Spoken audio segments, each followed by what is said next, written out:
About a month ago, this was the big talk, the Nintendo Switch end user license agreement that had been getting updated.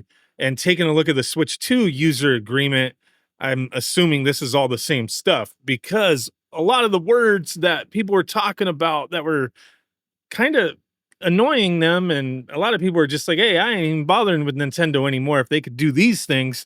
All that those words are in here, okay? And I mean, maybe I'm like a lot of people out there. I don't know. I can't speak for everyone, but I'm making an assumption.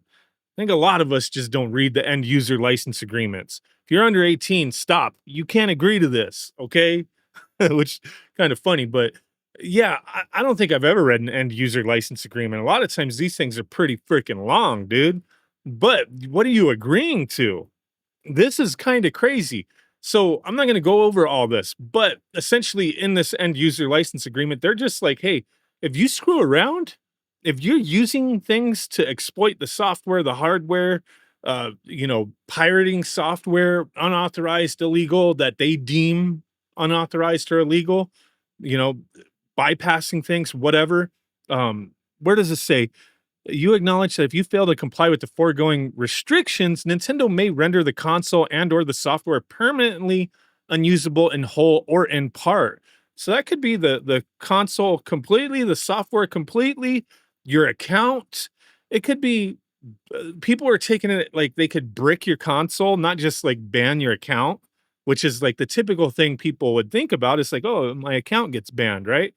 If you're using things that they deem you're not allowed to, they could just ban your account, ban your online activities, but they could also brick your system, is essentially what this says, right? And it repeats that in several things here that I've noticed anyway, talking about updates, service availability.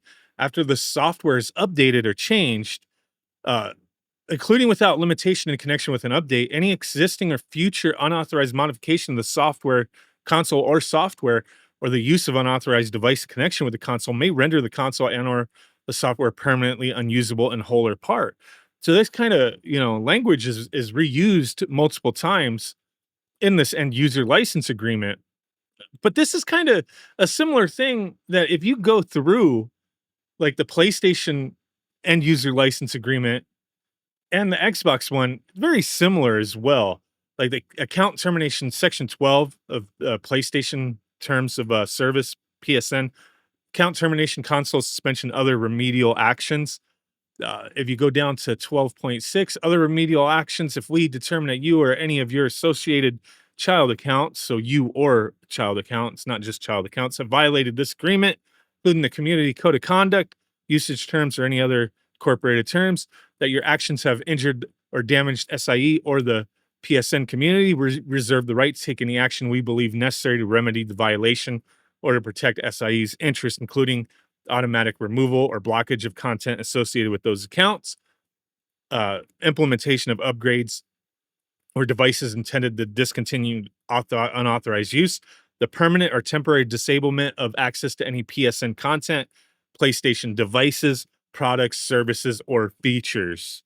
Right? That sounds like they could ban your devices and whatnot. Like, I mean, so it's kind of how you read into it. Does this mean they could brick your console? Maybe not. Maybe it's not as language specific as Nintendo's, but it sounds like they could ban your access to their products. Xbox as well. It has very similar, you know, terms where it says that they can limit your access to software and hardware. You will not attempt to defeat or circumvent any Xbox console, Connect sensor, or authorized accessory technical limitation security or anti-piracy system. If you do your Xbox console Connect sensor, who uses Connect sensor anymore? But this is still currently in, their terms of service. Or authorized accessory may stop working permanently at that time or after a later Xbox software update. That sounds like for sure they could stop your console from working if they want to. So these are all things that are like, they're in those terms of services here. But the reason I'm talking about this real quick here is like now I got an email from some company that sells these Mig switches that they're like, hey, it works for the Switch 2 now, because people were saying, oh, it doesn't work for the Switch 2. And now there's an update that made it work for the Switch 2 where you could play your Switch 1 games, not Switch 2 games, just Switch 1 games. But then you're seeing reports today where people's Switches or Switch 2s are being banned. So this individual, Switch Tools, my Switch 2 test Switch, this individual just had a Switch 2 to mess around with. That's why I don't think they're necessarily taking it like as the end of the world, but they're reporting their findings here. Their Switch 2 test unit has been banned after using the Mig Switch with perfectly legal dumps of their own cartridges. So it would seem that Nintendo can detect something. Similar reports on Reddit are starting to come in. I strongly recommend that you do not use the Mig Switch. It was already very risky to use, but even more so on the Switch 2. But it looks like online services. Like it's not currently that the system's bricked, but they're banning online services. But in those terms of services, if it's like flagging something in their system, marking that console, they could push an update and freaking ban that system completely, right? If they want to shut down that console, brick that console, they can. I mean, will that cause a whole big shitstorm? Because it could. Like a lot of people will be very, very upset because in reality, I don't care about the Mig Switch stuff. Like the way it's supposed to be used, and like these people who are, pirates are fuming right now, but these people aren't using these to pirate games because it would be risky to be, using it for just random access games floating around or whatever, or sharing games. You have to use your own games, right? And that's what this individual brings up. I'm not a pirate. I'm playing my own game dumps that I bought legally. So that's what a lot of these people are pointing out. It's like, no, you use this thing for a convenience factor of you get a bunch of games of your own and you dump them, put them on this one cartridge. That way you can just press the button and swap between games that you legally own. And it's not like a flash cart for the Super Nintendo where you're just having access to the full library. No, you're just having access to the library games that you currently own because it would become too risky to share games, to float around on the Mig Switch, from my understanding. Anyway, with the way that works, like if somebody else is using the same game that's dumped, the Nintendo definitely would notice. So you don't want to do that. You want to use your own dumps.